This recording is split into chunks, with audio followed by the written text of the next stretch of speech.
ನಮಸ್ಕಾರ. ಮುಖ್ಯಾಂಶಗಳು. ವಿವಿಧ ಸಂಘಟನೆಗಳಿಂದ ಕರೆ ನೀಡಿದ್ದ ಬಂದ್ಗೆ ರಾಜ್ಯದ ಎಲ್ಲೆಡೆ ನೀರಸ ಪ್ರತಿಕ್ರಿಯೆ. ನಾಡು ನುಡಿ ರಕ್ಷಣೆಗೆ ಬದ್ಧ ಮುಖ್ಯಮಂತ್ರಿ ಬಿಎಸ್ ಯಡಿಯೂರಪ್ಪ. ಗ್ರಾಮ ಸ್ವರಾಜ್ ಕಲ್ಪನೆಯಡಿ ಗ್ರಾಮೀಣಾಭಿವೃದ್ಧಿಗೆ ಹೆಚ್ಚಿನ ಒತ್ತು ನೀಡಲು ಬಿಜೆಪಿ ಕಾರ್ಯಕಾರಿಣಿಯಲ್ಲಿ ನಿರ್ಧಾರ. ಚುನಾವಣೆಗೆ ಉಸ್ತುವಾರಿಗಳ ನೇಮಕ. ನಳಿನ್ ಕುಮಾರ್ ಕಟೀಲ್. ಕರ್ನಾಟಕದಲ್ಲಿ ಎರಡನೇ ಅಲೆಯ ಕೊರೋನಾ ಸೋಂಕು. ಹೊಸ ವರ್ಷಾಚರಣೆಗೆ ಸರ್ಕಾರದಿಂದ ಶೀಘ್ರದಲ್ಲೇ ಮಾರ್ಗಸೂಚಿ. ಗೃಹ ಸಚಿವ ಬಸವರಾಜ ಬೊಮ್ಮಾಯಿ.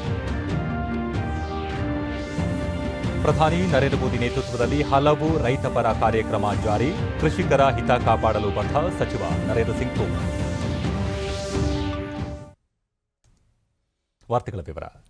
ಕರ್ನಾಟಕ ಮರಾಠ ಅಭಿವೃದ್ಧಿ ನಿಗಮ ರಚನೆ ವಿರೋಧಿಸಿ ಕನ್ನಡ ಪರ ಸಂಘಟನೆಗಳು ಕರ್ನಾಟಕ ಬಂದ್ಗೆ ಇಂದು ಕರೆ ನೀಡಿದ್ದವು. ರಾಜ್ಯಾದ್ಯಂತ ಬಂದ್ಗೆ ನೀರಸ ಪ್ರತಿಕ್ರಿಯೆ ವ್ಯಕ್ತವಾಗಿದೆ. ಬಂದ್ ಹಿನ್ನೆಲೆಯಲ್ಲಿ ಕೆಲವೆಡೆ ಪ್ರತಿಭಟನೆ ನಡೆದಿದ್ದು, ಪೊಲೀಸರು ಪ್ರತಿಭಟನಾಕಾರರನ್ನು ಬಂಧಿಸಿರುವುದು ವರದಿಯಾಗಿದೆ. ರಸ್ತೆ ಸಾರಿಗೆ ಸಂಸ್ಥೆ ಬಸ್ಗಳು ಎಂದಿನಂತೆ ಸಂಚರಿಸಿದವು. ರೈಲು ಹಾಗೂ ಮೆಟ್ರೋ ರೈಲು ಸೇವೆ ಅಬಾಧಿತವಾಗಿತ್ತು. ಅಗತ್ಯ ಸೇವೆಗಳು ಎಂದಿನಂತೆ ಸಾರ್ವಜನಿಕರಿಗೆ ಲಭ್ಯವಾಗಿದ್ದವು. ಎಲ್ಲೆಡೆ ವ್ಯಾಪಕ ಪೊಲೀಸ್ ಭದ್ರತೆ ಕೈಗೊಳ್ಳಲಾಗಿದ್ದರಿಂದ ಸಣ್ಣಪುಟ್ಟ ಘಟನೆಗಳು ಹೊರತುಪಡಿಸಿದರೆ ಯಾವುದೇ ಅಹಿತಕರ ಘಟನೆಗಳು ವರದಿಯಾಗಿಲ್ಲ. ಹೋಟೆಲ್ಗಳು, ಅಂಗಡಿ ಮುಂಗಟ್ಟುಗಳು, ಸರ್ಕಾರಿ ಕಚೇರಿಗಳು ಎಂದಿನಂತೆ ಕಾರ್ಯನಿರ್ವಹಿಸಿದವು.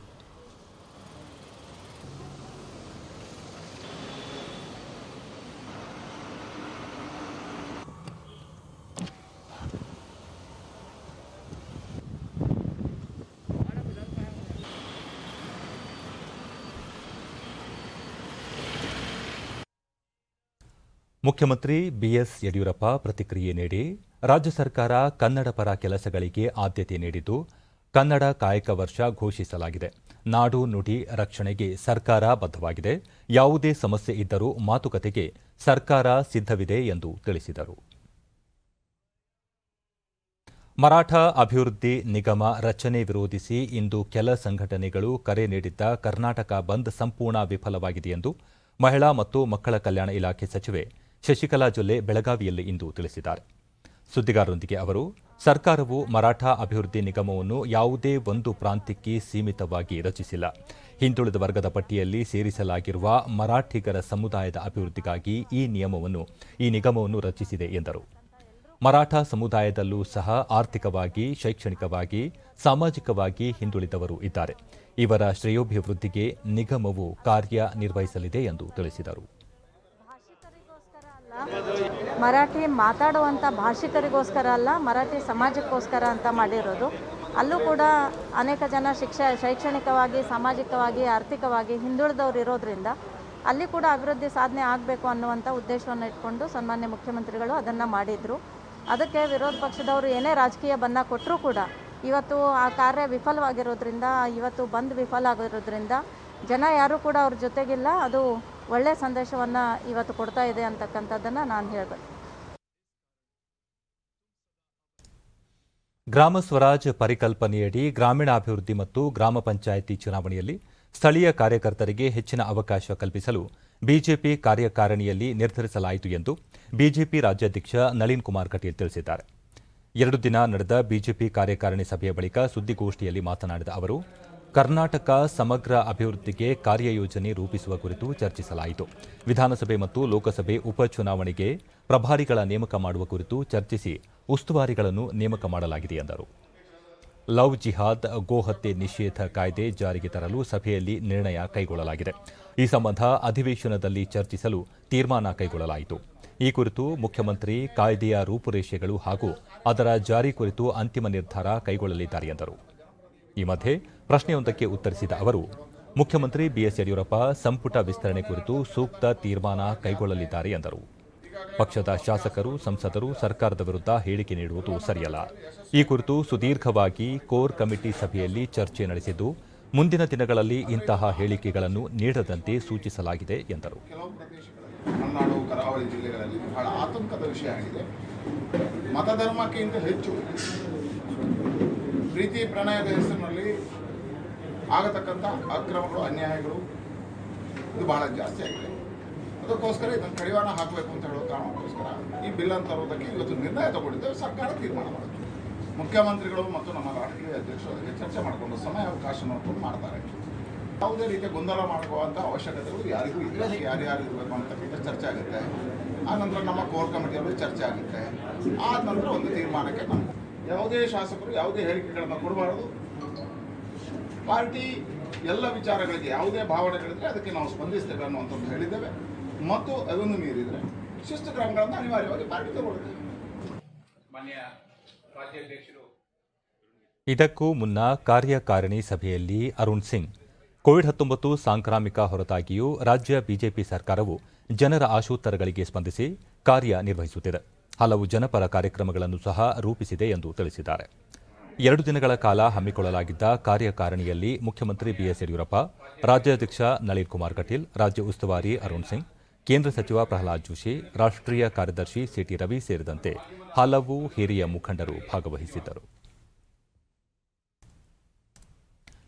ಕರ್ನಾಟಕದ ಬಿಜೆಪಿ ಸರ್ಕಾರವು ರಾಜ್ಯದ ನೆಲ, ಜಲ, ಸಂಸ್ಕೃತಿಯನ್ನು ಉಳಿಸುವ ನಿಟ್ಟಿನಲ್ಲಿ ಹಲವು ಕಾರ್ಯಯೋಜನೆಗಳನ್ನು ರೂಪಿಸಿದೆ ಎಂದು ಕೇಂದ್ರ ಸಚಿವ ಪ್ರಹ್ಲಾದ್ ಜೋಶಿ ಬೆಳಗಾವಿಯಲ್ಲಿ ಇಂದು ತಿಳಿಸಿದ್ದಾರೆ. ಸುದ್ದಿಗಾರರೊಂದಿಗೆ ಅವರು, ನೆಲ, ಜಲ ಅಭಿವೃದ್ಧಿ ವಿಚಾರದಲ್ಲಿ ಯಾವುದೇ ರಾಜಿ ಇಲ್ಲ. ಕೋರ್ ಕಮಿಟಿ ಸಭೆಯಲ್ಲಿ ರಾಜ್ಯದ ಪ್ರಸಕ್ತ ವಿದ್ಯಮಾನಗಳ ಕುರಿತು ಚರ್ಚಿಸಲಾಗಿದ್ದು, ಮುಂಬರುವ ಚುನಾವಣೆಯನ್ನು ಎದುರಿಸುವ ಕುರಿತು ಸುದೀರ್ಘವಾಗಿ ಸಮಾಲೋಚನೆ ನಡೆಸಲಾಯಿತು ಎಂದು ತಿಳಿಸಿದರು. ಗ್ರಾಮ ಸ್ವರಾಜ್ಯ ಯೋಜನೆಯಲ್ಲಿ ನಡೆದಂಥ ಕಾರ್ಯಕ್ರಮ ಮತ್ತು ಒಟ್ಟಾರೆ ಸಂಘಟನಾತ್ಮಕವಾಗಿ ಪಕ್ಷವನ್ನು ಇನ್ನಷ್ಟು ಬಲಗೊಳಿಸುವಂಥದ್ದು ಮತ್ತು ಈ ಒಂದು ಉಪಚುನಾವಣೆ, ಲೋಕಸಭಾ ಮತ್ತು 2 ವಿಧಾನಸಭಾ ಉಪಚುನಾವಣೆ, ಈ ಎಲ್ಲದರ ಬಗ್ಗೆ ಸವಿಸ್ತಾರವಾಗಿ ಚರ್ಚೆಯಾಗಿ ನಮ್ಮ ಸ್ಟ್ರಾಟಜಿಯನ್ನು, ತಂತ್ರಗಳನ್ನು ಹೇಗೆ ರೂಪಿಸಬೇಕು, ಅದಕ್ಕೆ ಯಾರನ್ನ ಇನ್ಚಾರ್ಜ್ ಮಾಡಬೇಕು, ಈ ರೀತಿ ಎಲ್ಲ ಚರ್ಚೆ ಆಗಿದೆ. ಮತ್ತು ಗ್ರಾಮ ಪಂಚಾಯಿತಿ ಚುನಾವಣೆಯಲ್ಲಿ ಕೂಡ ಸಿಂಬಲ್ ಇಲ್ಲದೇ ಇರುವುದರಿಂದ ಪ್ರತಿಯೊಂದು ಜಿಲ್ಲೆಗೆ ಒಬ್ಬ ರಾಜ್ಯದಿಂದ ಉಸ್ತುವಾರಿಯನ್ನು ಮಾಡುವಂಥದ್ದು, ಈ ಎಲ್ಲ ಸಂಗತಿಗಳು ಆಗ್ತಾ ಇದೆ. ಕೋವಿಡ್-19 ಹಿನ್ನೆಲೆಯಲ್ಲಿ ಮುಂಬರುವ ಹೊಸ ವರ್ಷಾಚರಣೆಗೆ ಕೆಲ ನಿರ್ಬಂಧಗಳನ್ನು ವಿಧಿಸಲು ಸರ್ಕಾರ ಚಿಂತನೆ ನಡೆಸಿದೆ.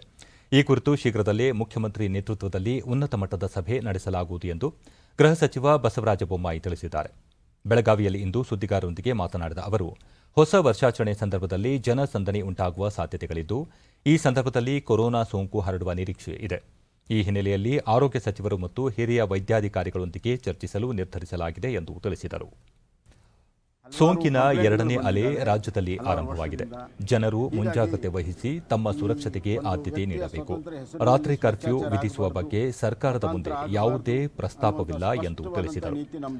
ಪ್ರಶ್ನೆಯೊಂದಕ್ಕೆ ಉತ್ತರಿಸಿದ ಅವರು, ಪ್ರಸಕ್ತ 10 ತಿಂಗಳಲ್ಲಿ ವಶಪಡಿಸಿಕೊಂಡ ಮಾದಕ ದ್ರವ್ಯ ಪ್ರಮಾಣವು ಕಳೆದ 10 ವರ್ಷಗಳಷ್ಟಿದೆ. ಡ್ರಗ್ಸ್ ಸೇವನೆಯ ದುಷ್ಪರಿಣಾಮಗಳ ಕುರಿತು ಮಕ್ಕಳು ಮತ್ತು ಯುವಕರಲ್ಲಿ ಜಾಗೃತಿ ಮೂಡಿಸಲು ವಿವಿಧ ಕಾರ್ಯಕ್ರಮಗಳನ್ನು ಹಮ್ಮಿಕೊಳ್ಳಲು ಚಿಂತನೆ ನಡೆಸಲಾಗಿದೆ ಎಂದರು. ಸೇರ್ತಾ ಇತ್ತು, ಅದಕ್ಕೂ ಕೂಡ ಅನ್ವಯಿಸ್ತದೆ. ನ್ಯೂ ಇಯರ್ ನೈಟ್ ಕರ್ಫ್ಯೂ ಬಗ್ಗೆ ಯಾವುದೂ ತೀರ್ಮಾನ ಆಗಿಲ್ಲ. ಮುಖ್ಯಮಂತ್ರಿಗಳು ಎಲ್ಲ ವಿಚಾರವನ್ನು ಅಧಿಕಾರಿಗಳಿಂದ ಪಡ್ಕೊಂಡು, ವಿಶೇಷವಾಗಿ ಅಡ್ವೈಸರ್ಸ್ ಅವ್ರ ಕಡೆಯಿಂದ ಇರುವಂಥ ಮಾಹಿತಿ ನಮ್ಮ ಆರೋಗ್ಯ ಸಚಿವರು ಪಡ್ಕೊಂಡಿದ್ದಾರೆ. ಅದನ್ನು ನಾನು ಮುಖ್ಯಮಂತ್ರಿಗಳ ಜೊತೆಗೆ ಇವತ್ತು ಮಾತನಾಡಿ ಆರೋಗ್ಯ ಸಚಿವರು ಕೂಡ ಮಾತನಾಡ್ತಾರೆ. ಆಮೇಲೆ ಕೋವಿಡ್ ಸಂದರ್ಭದಲ್ಲಿ ಯಾವ ರೀತಿ ಈ ಹೊಸ ವರ್ಷ ಆಚರಣೆಗೆ ನಿಯಂತ್ರಣ ತರಬೇಕನ್ನುವಂಥದ್ದನ್ನು ತೀರ್ಮಾನವನ್ನು ನಾವು ಮಾಡ್ತೀವಿ. ಕೇಂದ್ರ ಸರ್ಕಾರ ಮತ್ತು ಕೃಷಿ ಕಾಯ್ದೆಗಳ ವಿರುದ್ಧ ಪ್ರತಿಭಟನೆ ನಡೆಸುತ್ತಿರುವ ರೈತ ಸಂಘಟನೆಗಳ ಮುಖಂಡರ 5ನೇ ಸುತ್ತಿನ ಮಾತುಕತೆ ದೆಹಲಿಯ ವಿಜ್ಞಾನ ಭವನದಲ್ಲಿ ಇಂದು ನಡೆಯಿತು. ಸರ್ಕಾರದ ಪರವಾಗಿ ಕೃಷಿ ಸಚಿವ ನರೇಂದ್ರ ಸಿಂಗ್ ತೋಮರ್ ಹಾಗೂ ವಿವಿಧ ರೈತ ಸಂಘಟನೆಗಳ ಮುಖಂಡರು, ಪ್ರತಿನಿಧಿಗಳು ಭಾಗಿಯಾಗಿದ್ದರು. ಹಲವು ವಿಷಯಗಳ ಕುರಿತು ರೈತ ಮುಖಂಡರೊಂದಿಗೆ ಚರ್ಚಿಸಿದ ಬಳಿಕ ಸುದ್ದಿಗಾರರೊಂದಿಗೆ ನರೇಂದ್ರ ಸಿಂಗ್ ತೋಮರ್, ಕೇಂದ್ರ ಸರ್ಕಾರವು ರೈತರ ಸಮಸ್ಯೆಗಳನ್ನು ನಿವಾರಿಸಲು ಬದ್ಧವಾಗಿದೆ. ಇದೇ 9ರಂದು ರೈತ ಮುಖಂಡರೊಂದಿಗೆ ಸಮಾಲೋಚನೆ ನಡೆಸಲು ಮತ್ತೊಂದು ಸಭೆ ನಿಗದಿಪಡಿಸಲಾಗಿದೆ ಎಂದರು. ಸರ್ಕಾರವು ಬೆಂಬಲ ಬೆಲೆಯನ್ನು ಮುಂದುವರಿಸಲಿದೆ, ಇದರಲ್ಲಿ ಯಾವುದೇ ಸಂದೇಹ ಪಡುವ ಅಗತ್ಯ ಬೇಡ ಎಂದು ತಿಳಿಸಿದರು. ಕಳೆದ 6 ವರ್ಷಗಳಲ್ಲಿ ನರೇಂದ್ರ ಮೋದಿ ನೇತೃತ್ವದ ಸರ್ಕಾರವು ವಿವಿಧ ಕಲ್ಯಾಣ ಕಾರ್ಯಕ್ರಮಗಳನ್ನು ರೈತರಿಗಾಗಿ ಜಾರಿಗೊಳಿಸಿದೆ. 10 ಕೋಟಿಗೂ ಅಧಿಕ ಕೃಷಿಕರು ಕಿಸಾನ್ ಸಮ್ಮಾನ್ ಯೋಜನೆಯಡಿ ಫಲಾನುಭವಿಗಳಾಗಿದ್ದಾರೆ ಎಂದು ಮಾಹಿತಿ ನೀಡಿದರು. ಹಲವು ಬೆಳೆಗಳಿಗೆ ಬೆಂಬಲ ಬೆಲೆಯನ್ನು ಹೆಚ್ಚಿಸಲಾಗಿದ್ದು, ಖರೀದಿ ಮಾಡುವ ಪ್ರಮಾಣವನ್ನು ಸಹ ಏರಿಕೆ ಮಾಡಲಾಗಿದೆ. ಒಟ್ಟಾರೆಯಾಗಿ ಕೇಂದ್ರ ಸರ್ಕಾರವು ಕೃಷಿಕರ ಸಮಸ್ಯೆ ಹಾಗೂ ಸಂಕಷ್ಟಗಳನ್ನು ನಿವಾರಿಸಲು ಬದ್ಧವಾಗಿದೆ ಎಂದರು. दोबारा से मिलेंगे। सबकी सहमति से तारीख तय की गई है। प्रधानमंत्री नरेंद्र मोदी जी की सरकार किसानों के हितों के प्रति पूरी तरह प्रतिबद्ध है और आने वाले कल में भी रहेगी। बेबुनियाद है, लेकिन फिर भी किसी के मन में कोई शंका है तो सरकार उसका समाधान करने के लिए पूरी तरह तैयार है। एपीएमसी एक्ट राज्य का है और राज्य की मंडी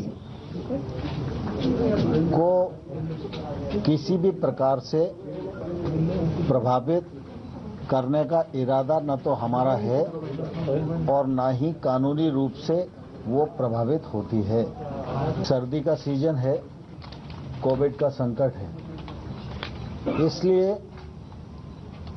जो बुजुर्ग लोग हैं वे और जो बच्चे हैं उनको अगर यूनियन के नेता आह्वान करके घर भेज देंगे तो वो सुविधा से रह सकेंगे। ರಾಷ್ಟ್ರ ರಾಜಧಾನಿಯಲ್ಲಿ ನೂತನ ಸಂಸತ್ ಭವನ ನಿರ್ಮಿಸಲು ನಿರ್ಧರಿಸಲಾಗಿದ್ದು, ಪ್ರಧಾನಿ ನರೇಂದ್ರ ಮೋದಿ ಅವರು ಡಿಸೆಂಬರ್ 10ರಂದು ಮಧ್ಯಾಹ್ನ ಶಂಕುಸ್ಥಾಪನೆ ನೆರವೇರಿಸಲಿದ್ದಾರೆ ಎಂದು ಲೋಕಸಭಾ ಸ್ಪೀಕರ್ ಓಂ ಬಿರ್ಲಾ ತಿಳಿಸಿದ್ದಾರೆ. ವೈವಿಧ್ಯತೆಯಲ್ಲಿ ಏಕತೆಯ ದೃಷ್ಟಿಕೋನದೊಂದಿಗೆ ದೇಶೀಯ ವಾಸ್ತುಶಿಲ್ಪಕಾರರಿಂದ ಇಂದಿನ ಅಗತ್ಯಕ್ಕೆ ಅನುಗುಣವಾಗಿ ಹಾಗೂ ಅತ್ಯಾಧುನಿಕ ಸೌಲಭ್ಯಗಳೊಂದಿಗೆ ಈ ಭವನವನ್ನು ನಿರ್ಮಿಸಲಾಗುತ್ತಿದ್ದು, 971 ಕೋಟಿ ರೂಪಾಯಿ ವೆಚ್ಚವಾಗಲಿದೆ. ಇದು ಆತ್ಮನಿರ್ಭರ ಭಾರತದ ಸಂಕೇತವಾಗಿರಲಿದೆ ಎಂದು ತಿಳಿಸಿದರು. ಮುಂದಿನ 100 ವರ್ಷಗಳ ಅವಶ್ಯಕತೆಗಳನ್ನು ಗಮನದಲ್ಲಿ ಇಟ್ಟುಕೊಂಡು ಈ ನೂತನ ಸಂಸತ್ ಭವನ ನಿರ್ಮಿಸಲಾಗುತ್ತಿದೆ. ಹಾಲಿ ಸಂಸತ್ ಭವನಕ್ಕಿಂತ ಹೆಚ್ಚಿನ ಸಮಿತಿ ಕೊಠಡಿಗಳು ಮತ್ತು ರಾಜಕೀಯ ಪಕ್ಷಗಳ ಕಚೇರಿಗಳು ಇದರಲ್ಲಿ ಇರಲಿವೆ ಎಂದರು. 17,000 ಚದರ ಮೀಟರ್ ನಿರ್ಮಾಣವಾಗುತ್ತಿರುವ ನೂತನ ಸಂಸತ್ ಭವನ ಇಂದಿನ ಸಂಸತ್ ಭವನಕ್ಕಿಂತ ದೊಡ್ಡದಾಗಿರುತ್ತದೆ. ದೇಶ 2022ರಲ್ಲಿ 75ನೇ ಸ್ವಾತಂತ್ರ್ಯೋತ್ಸವ ಆಚರಿಸುವಾಗ ಲೋಕಸಭೆ ಮತ್ತು ರಾಜ್ಯಸಭೆಯ ಕಲಾಪಗಳು ನೂತನ ಸಂಸತ್ ಭವನದಲ್ಲಿ ನಡೆಯಲಿವೆ ಎಂದು ತಿಳಿಸಿದರು. ನೂತನ ಸಂಸತ್ ಭವನ ಇಂದಿನ ಅಗತ್ಯವಾಗಿದೆ ಮತ್ತು ಪ್ರಜಾಪ್ರಭುತ್ವದ ಈ ನೂತನ ಮಂದಿರ ದೇಶದ 130 ಕೋಟಿ ಜನರಿಗೆ ಹೆಮ್ಮೆಯ ಸಂಗತಿಯಾಗಲಿದೆ ಎಂದರು. वस्तुएं भी यहाँ पर लगेगी, उनकी कलाकृतियों को भी यहाँ दर्शाएंगे। तो एक तरीके से भारत का विविधता का सपना लेकर ये हमारा नया संसद भवन बनेगा जो हम सबके लिए गौरव का प्रतीक होगा। ಕೋವಿಡ್-19 ರೋಗಿಗಳಲ್ಲಿ ಪೆಗೈಲೇಟೆಡ್ ಇಂಟರ್ಫೆರಾನ್ ಆಲ್ಫಾ 2B ಪೆಗಿಹೆಪ್ ಎಂಬ ಜೈವಿಕ ಚಿಕಿತ್ಸೆಯ 3ನೇ ಹಂತದ ಚಿಕಿತ್ಸಾಲಯ ಪ್ರಯೋಗ ಆರಂಭಿಸಲು ತಮ್ಮ ಕಂಪನಿಗೆ ಭಾರತೀಯ ಔಷಧ ಮಹಾನಿಯಂತ್ರಕರ ಅನುಮೋದನೆ ದೊರೆತಿದೆ ಎಂದು ಅಹಮದಾಬಾದ್ ಮೂಲದ ಜೈಡಸ್ ಕ್ಯಾಡಿಲಾ ಫಾರ್ಮಾಸ್ಯೂಟಿಕಲ್ಸ್ ತಿಳಿಸಿದೆ. ಪೆಗಿಹೆಪ್ ಒಂದು ಅನುಮೋದಿತ ಔಷಧವಾಗಿದ್ದು ಇದನ್ನು ಕೋವಿಡ್-19 ಚಿಕಿತ್ಸೆಗೆ ಬಳಸಲಾಗುತ್ತದೆ ಎಂದು ಹೇಳಿದೆ. ಮೂಲಗಳ ರೀತ್ಯಾ ಈ ತಿಂಗಳಲ್ಲಿ ದೇಶದ 25 ಕೇಂದ್ರಗಳಲ್ಲಿ ಕೋವಿಡ್ ರೋಗಿಗಳ ಮೇಲೆ ಈ ಔಷಧ ಪ್ರಯೋಗ ನಡೆಯಲಿದೆ. ಅಹಮದಾಬಾದ್ ಮೂಲದ ಈ ಸಂಸ್ಥೆ ಕಳೆದ ತಿಂಗಳು ಈ ಔಷಧದ 2 ಹಂತದ ಚಿಕಿತ್ಸಾಲಯ ಪ್ರಯೋಗವನ್ನು ಯಶಸ್ವಿಯಾಗಿ ನಡೆಸಿತ್ತು. 2ನೇ ಹಂತದ ಚಿಕಿತ್ಸಾಲಯ ಪ್ರಯೋಗದಲ್ಲಿ ಈ ಜೈವಿಕ ಔಷಧ ಸಾಧಾರಣ ತೀವ್ರತೆಯ ಕೋವಿಡ್ನಿಂದ ಬಳಲುತ್ತಿದ್ದ ರೋಗಿಗಳಲ್ಲಿ ವೈರಾಣುವಿನ ಪ್ರಮಾಣವನ್ನು ತಗ್ಗಿಸುವ ಮೂಲಕ ಪ್ರಯೋಜನಕಾರಿ ಪರಿಣಾಮ ಬೀರಿದೆ. ಒಂದೇ ಡೋಸ್ ಚಿಕಿತ್ಸೆಯು ರೋಗಿಗಳಿಗೆ ಪರಿಣಾಮಕಾರಿ ಮತ್ತು ಕೈಗೆಟುಕುವ ದರದಲ್ಲಿದೆ ಎಂದು ಮೂಲಗಳು ತಿಳಿಸಿವೆ. ಇದರ ಜೊತೆಗೆ ಜೈಡಸ್ ಮಾನವರ ಮೇಲೆ ತನ್ನ ಕೋವಿಡ್-19 ಲಸಿಕೆಯ 2ನೇ ಹಂತದ ಚಿಕಿತ್ಸಾಲಯ ಪ್ರಯೋಗ ಪೂರ್ಣಗೊಳಿಸಿದೆ. ಇದರ ಫಲಿತಾಂಶದ ವಿಶ್ಲೇಷಣೆ ನಡೆಯುತ್ತಿದೆ.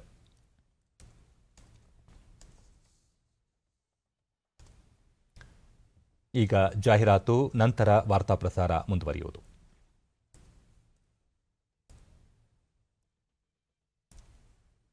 You know it's only a drill, and yet you train like it is the real thing. Because one day, at a second's notice, it will be. One day, you'll come together as an invincible team, and every second you save will be a life saved. The Indian Air Force is looking for an exceptional team, a team that is truly a cut above. Join the Indian Air Force to be a cut above. ವಿದೇಶಾಂಗ ವ್ಯವಹಾರಗಳ ಸಚಿವಾಲಯ ಸುಮಾರು 80 ದೇಶಗಳ ರಾಯಭಾರಿಗಳು ಮತ್ತು ಹೈಕಮಿಷನರ್ಗಳ ಭೇಟಿಯನ್ನು ಆಯೋಜಿಸಿದ್ದು, ಈ ತಿಂಗಳ 9ರಂದು ವಿದೇಶಿ ಗಣ್ಯರಿಗೆ ಆತಿಥ್ಯ ನೀಡಲು ಮುತ್ತಿನ ನಗರಿ ಹೈದರಾಬಾದ್ ಸಜ್ಜಾಗಿದ್ದು, ಮುಖ್ಯ ಕಾರ್ಯದರ್ಶಿ ಸೋಮೇಶ್ ಕುಮಾರ್ ಇಂದು ಸಭೆ ನಡೆಸಿ ಸಿದ್ಧತೆಗಳ ಪರಾಮರ್ಶೆ ನಡೆಸಿದರು. ರಾಯಭಾರಿಗಳು ಮತ್ತು ಹೈಕಮಿಷನರ್ಗಳ ಸಭೆಯಲ್ಲಿ ಭಾರತದಲ್ಲಿ ಕೋವಿಡ್ ಲಸಿಕೆ ಕ್ಷೇತ್ರದಲ್ಲಿ ಆಗಿರುವ ಕೆಲವು ಪ್ರಮುಖ ಸಂಶೋಧನೆ ಮತ್ತು ಅಭಿವೃದ್ಧಿ ಕುರಿತಂತೆ ವಿಚಾರ ವಿನಿಮಯ ನಡೆಯಲಿದೆ. ಈ ವಿದೇಶಿ ಗಣ್ಯರು ಹೈದರಾಬಾದ್ನಲ್ಲಿರುವ ಭಾರತ್ ಬಯೋಟೆಕ್ ಲಸಿಕಾ ಉತ್ಪಾದನಾ ಕೇಂದ್ರಕ್ಕೂ ಭೇಟಿ ನೀಡಲಿದ್ದಾರೆ. ಈ ಹಿನ್ನೆಲೆಯಲ್ಲಿ ಬಿಗಿ ಬಂದೋಬಸ್ತ್ ಕೈಗೊಳ್ಳುವಂತೆ ಮತ್ತು ಕೋವಿಡ್ ಶಿಷ್ಟಾಚಾರ ಪಾಲಿಸುವಂತೆ ಮುಖ್ಯ ಕಾರ್ಯದರ್ಶಿಯವರು ಅಧಿಕಾರಿಗಳಿಗೆ ಸೂಚಿಸಿದ್ದಾರೆ.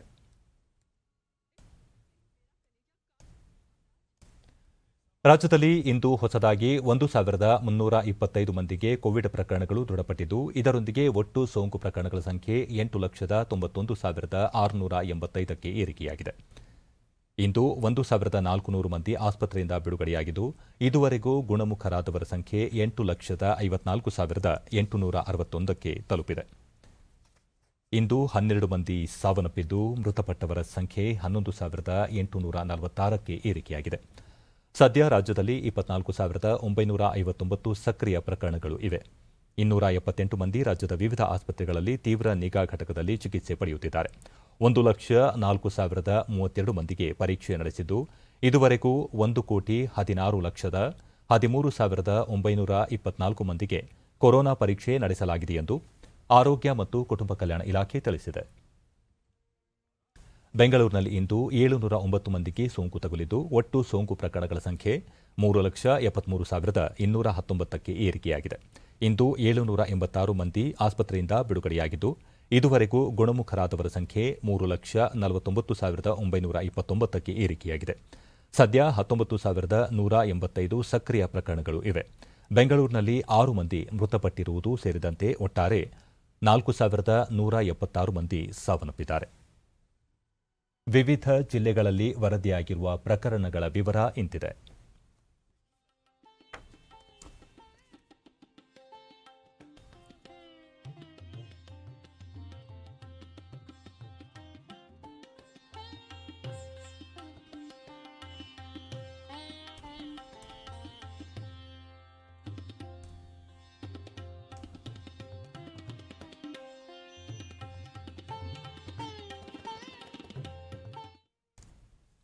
ಮಹಿಳೆಯರನ್ನು ಪ್ರೋತ್ಸಾಹಿಸುವ ನಿಟ್ಟಿನಲ್ಲಿ ಬ್ಯಾಂಕ್ ಆಫ್ ಬರೋಡಾ ಆತ್ಮನಿರ್ಭರ ಮಹಿಳಾ ಗೋಲ್ಡ್ ಲೋನ್ ಯೋಜನೆಯನ್ನು ಪರಿಚಯಿಸಿದೆ.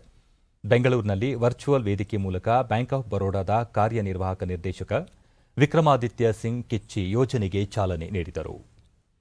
ಕಾರ್ಯಕ್ರಮದಲ್ಲಿ ವಿಭಾಗೀಯ ಅಧಿಕಾರಿ ಟಿಎಂ ಮಿನಿ, ಎಂ ರವೀಂದ್ರ ರಾಯ್ ಸೇರಿದಂತೆ ಹಿರಿಯ ಅಧಿಕಾರಿಗಳು ಉಪಸ್ಥಿತರಿದ್ದರು.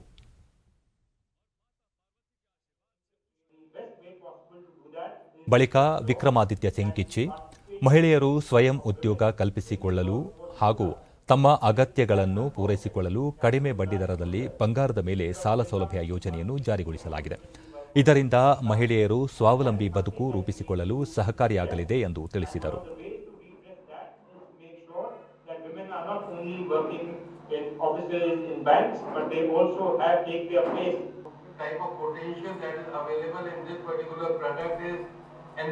ಬ್ಯಾಂಕ್ನ ಮುಖ್ಯ ಕಾರ್ಯನಿರ್ವಹಣಾಧಿಕಾರಿ ಸಂಜೀವ್ ಚೆಡ್ಡಾ ಮಹಿಳೆಯರು ಯಶಸ್ವಿ ಉದ್ಯಮಿಗಳಾಗಲು ಹಲವು ಕಾರ್ಯಕ್ರಮಗಳನ್ನು ರೂಪಿಸಿದೆ. ಆತ್ಮನಿರ್ಭರ ಗೋಲ್ಡ್ ಯೋಜನೆ ಹಲವು ಮಹಿಳೆಯರಿಗೆ ಸಹಕಾರಿಯಾಗಲಿದೆ ಎಂದರು.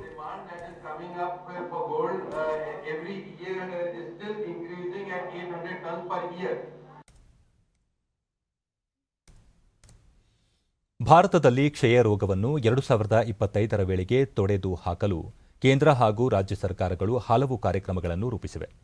ಶಿವಮೊಗ್ಗ ಜಿಲ್ಲಾಡಳಿತವು ಡಿಸೆಂಬರ್ ಮಾಸದಲ್ಲಿ ಕ್ಷಯರೋಗ ಪತ್ತೆ ಮತ್ತು ಚಿಕಿತ್ಸೆ ಕುರಿತ ವಿಶೇಷ ಆಂದೋಲನವನ್ನು ಆಯೋಜಿಸಿದೆ. ಜಿಲ್ಲೆಯ ಆರೋಗ್ಯ ಇಲಾಖೆಯ ಅಧಿಕಾರಿಗಳು, ಅಂಗನವಾಡಿ ಕಾರ್ಯಕರ್ತೆಯರು, ಆರೋಗ್ಯ ಸಹಾಯಕಿಯರು ಕೊಳಗೇರಿ ಪ್ರದೇಶಗಳು, ಅನಾಥಾಶ್ರಮ, ಕಾರ್ಖಾನೆಗಳಿಗೆ ತೆರಳಿ ಕ್ಷಯರೋಗ ತಪಾಸಣೆ ನಡೆಸುತ್ತಿದ್ದಾರೆ. ಕ್ಷಯರೋಗ ಪತ್ತೆಯಾದ ನಂತರ ಸಂಬಂಧಿಸಿದ ವ್ಯಕ್ತಿಗೆ ಸೂಕ್ತ ಚಿಕಿತ್ಸೆ ನೀಡಲು ಕಾರ್ಯಯೋಜನೆ ರೂಪಿಸಲಾಗಿದೆ.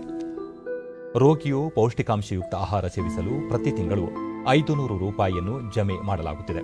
ಖಾಸಗಿ ವೈದ್ಯರು ಪ್ರಕರಣಗಳನ್ನು ದೃಢಪಡಿಸಿದರೆ 500 ರೂಪಾಯಿ ಗೌರವಧನವನ್ನು ಸಹ ನೀಡಲಾಗುತ್ತಿದೆ.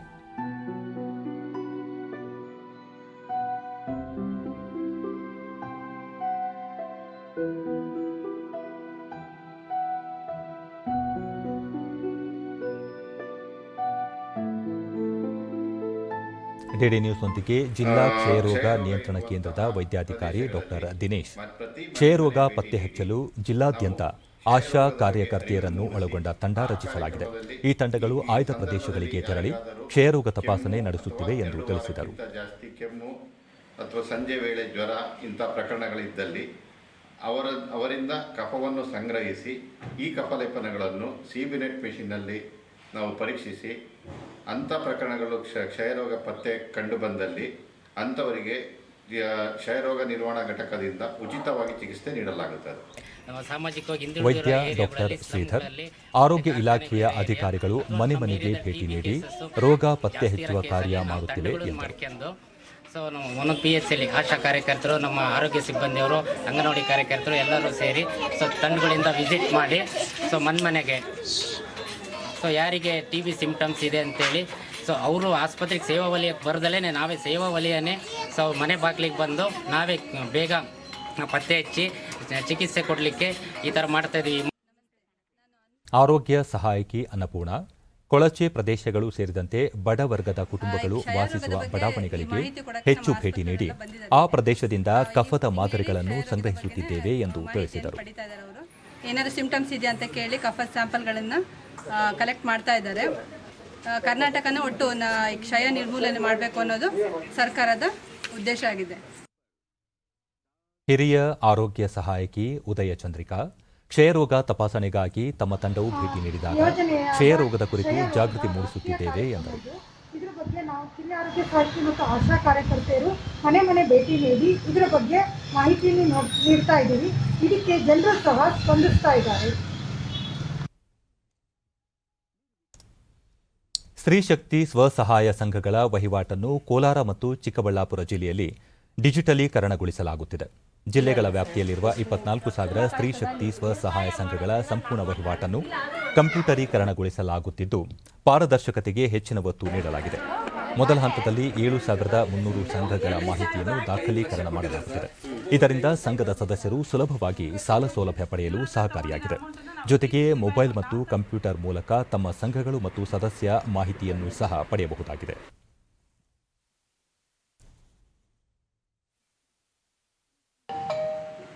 ಅಲ್ಲಿ ಬೆಳಕುನೇ ಇಲ್ಲ, ಬೆಳಕು ಅಂತ ಹೇಳಿದ್ರೆ ಅದೊಂದೇ ಫೋಟೋ.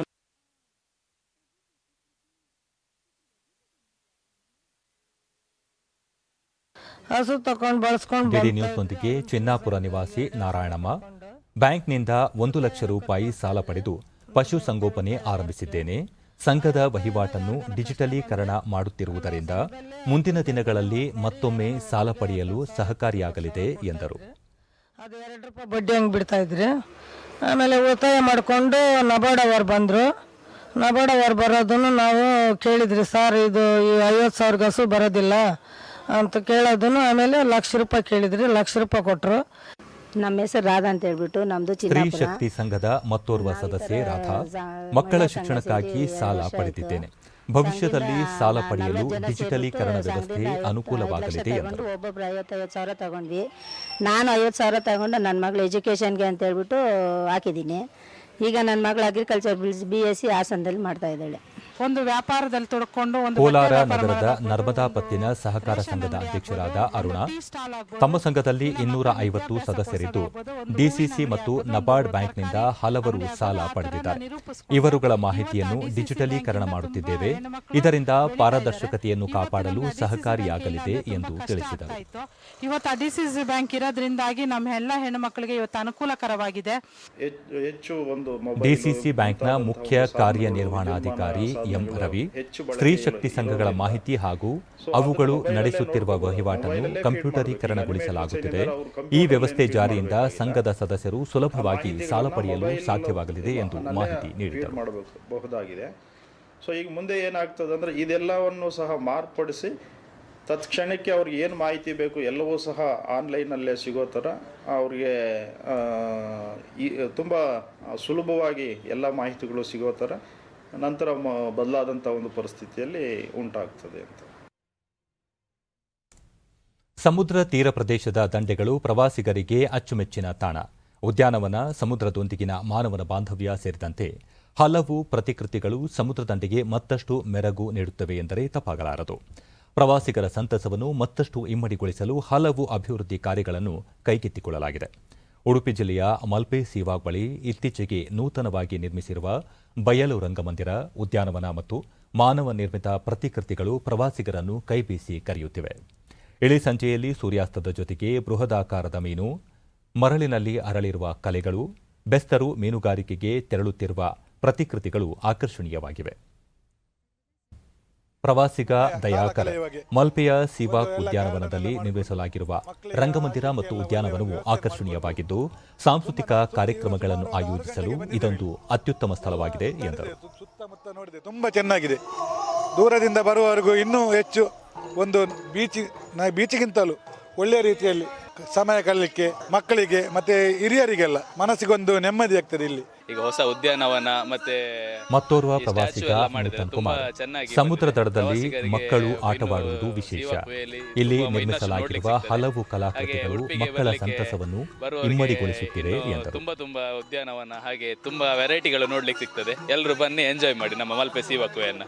ಪೋಷಕರಿಗೂ ಸಮುದ್ರದ ಸ್ಥಳೀಯರಾದ ನೂತನ್ ಕುಮಾರ್ ಕರಾವಳಿ ಪ್ರದೇಶದ ಬೀಚ್ಗಳನ್ನು ಪ್ರವಾಸಿ ತಾಣಗಳಾಗಿ ಅಭಿವೃದ್ಧಿಪಡಿಸುತ್ತಿರುವುದು ಸಂತಸದ ವಿಚಾರ.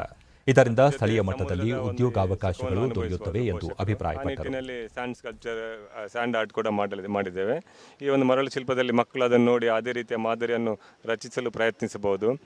ಅದೇ ರೀತಿ ಬೆಕ್ಕು ಮತ್ತು ಮೀನು, ಅದೇ ರೀತಿ ಒಂದೇ ದೋಣಿಯಲ್ಲಿ ಹೋಗೋ ಪಾತಿ ದೋಣಿ ಅಂತ, ಇದು ಈಗ ಈ ಮೋಟಾರ್ ದೋಣಿಯ ಇದರಿಂದ ಅದು ಕಮ್ಮಿ ಆಗ್ತಾ ಇದೆ. ಅದರ ಒಂದು ಘಟನೆ ನೆನಪಿಸುವ ಉದ್ದೇಶದಿಂದ ಆ ದೋಣಿ ಶಿಲ್ಪವನ್ನು ಕೂಡ ಇಲ್ಲಿ ರಚಿಸಲಾಗಿದೆ. ಪಾಕಿಸ್ತಾನ ಪಡೆಗಳು ಜಮ್ಮು ಕಾಶ್ಮೀರದ ಗಡಿಯಲ್ಲಿ ಮತ್ತೊಮ್ಮೆ ಕದನ ವಿರಾಮ ಉಲ್ಲಂಘನೆ ಮಾಡಿದ್ದು, ಪೂಂಚ್ ವಲಯದ ಬಾಲಾಕೋಟ್ ಪ್ರದೇಶದ ಗಡಿ ನಿಯಂತ್ರಣ ರೇಖೆಯ ಭಾರತೀಯ ಸೇನೆಯ ಮುಂಪಡೆಗಳು ಮತ್ತು ನಾಗರಿಕ ಪ್ರದೇಶಗಳನ್ನು ಗುರಿಯಾಗಿಸಿಕೊಂಡು ಅಪ್ರಚೋದಿತ ಗುಂಡಿನ ದಾಳಿ ನಡೆಸಿವೆ. ಸಣ್ಣ ಶಸ್ತ್ರಾಸ್ತ್ರ ಹಾಗೂ ಶೆಲ್ ಬಳಸಿ ಭಾರತೀಯ ಪಡೆಗಳ ಮೇಲೆ ಪಾಕಿಸ್ತಾನ ಸೇನಾಪಡೆ ಅಪ್ರಚೋದಿತ ದಾಳಿ ಮಾಡಿದವು. ಕಟ್ಟೆಚ್ಚರದಿಂದ ಗಡಿ ಕಾಯುತ್ತಿರುವ ಭಾರತೀಯ ಪಡೆಗಳು ಇದಕ್ಕೆ ತಕ್ಕ ಪ್ರತ್ಯುತ್ತರ ನೀಡಿವೆ ಎಂದು ಸೇನಾ ವಕ್ತಾರರು ಡಿಡಿ ನ್ಯೂಸ್ಗೆ ತಿಳಿಸಿದ್ದಾರೆ. ಯಾವುದೇ ಪ್ರಾಣಹಾನಿಯ ಕುರಿತಂತೆ ವರದಿಗಳು ಬಂದಿಲ್ಲ. ಹೆಚ್ಚಿನ ಮಾಹಿತಿ ನಿರೀಕ್ಷಿಸಲಾಗುತ್ತಿದೆ.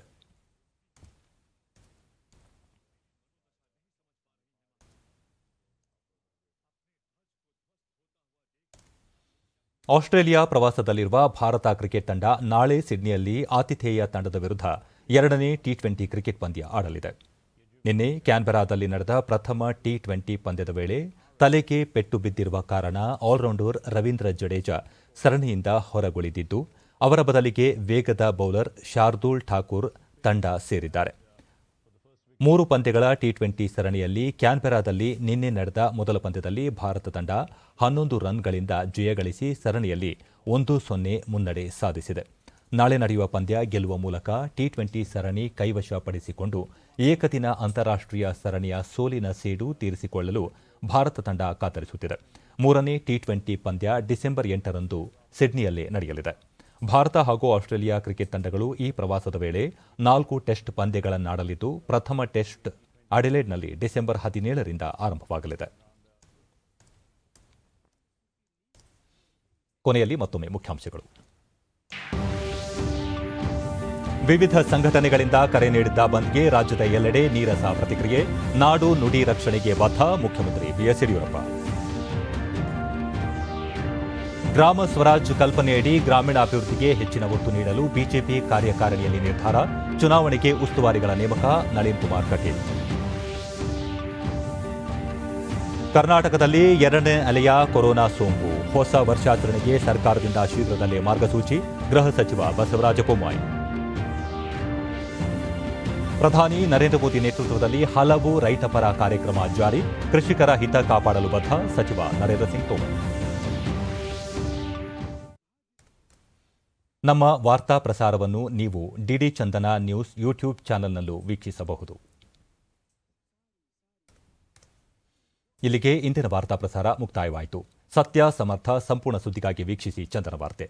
ನಮ್ಮ ಮುಂದಿನ ವಾರ್ತಾ ಪ್ರಸಾರ ನಾಳೆ ಬೆಳಗ್ಗೆ 11 ಗಂಟೆಗೆ ಚಂದನದಲ್ಲಿ. ನಮಸ್ಕಾರ.